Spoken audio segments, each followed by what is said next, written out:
টিয়কত স্বামীৰ প্ৰহাৰত পত্নীৰ মৃত্যু মৃতদেহ এৰি স্বামীৰ লগতে শাহু শহুৰৰ পলায়ন টিয়ক আৰক্ষী থানাৰ অন্তৰ্গত খনিকৰ চাহ বাগিচাৰ ৩ লাইনত সংঘটিত হৈছে এই ভয়ংকৰ হত্যাকাণ্ডৰ ঘটনা মৃত মহিলাগৰাকীৰ নাম নিৰুমণি ফুলমালী আনহাতে পত্নী সন্তান স্বামীৰ নাম জিতেন্দ্ৰ ফুলমালী বাইদেউক মানে তাৰ মতা মানুহটো মাৰি পেলাই দলঙত শুই পেলাই পলালে মানে মতা মানুহটো ঘৰতে মাৰিলে মাৰি ৬টামান হ'লে ৬টা বজাত শুই পেলাই মতা মানুহ পলালে তাৰ মা তাৰ বা চব পলালে চব পলালে ঘৰতে এনেই মিছা কথা কৈ আছে যে হেৰি মাথা মুখ ঘূৰাই পৰিলে তো মইতো এইটো নহ'ব এইটো মিছা কথা কৈ আছোঁ আপুনি তো সিহঁতি লাইনৰ মানুহকেইটা কৈ আছে যে বহুতো দিনত মই ভালেই দেখিলোঁ তো এতিয়া আচকাই এনেকুৱা নহ'ব নহয়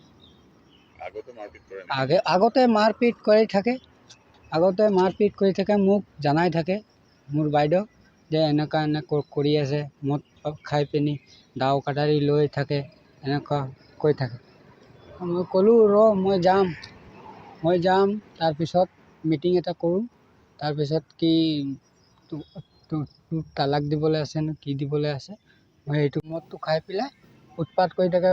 মাইকী চেনাক সংহতি কৰি থাকে আৰু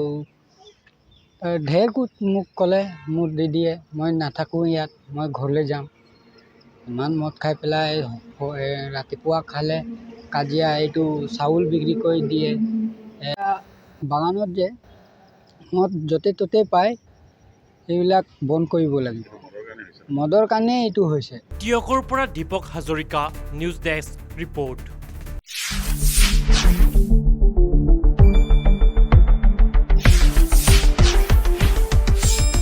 শুদ্ধ আৰু বিস্তৃত বাতৰিৰ বাবে চাই থাকক নিউজ ডেস্ক ৰিপৰ্ট।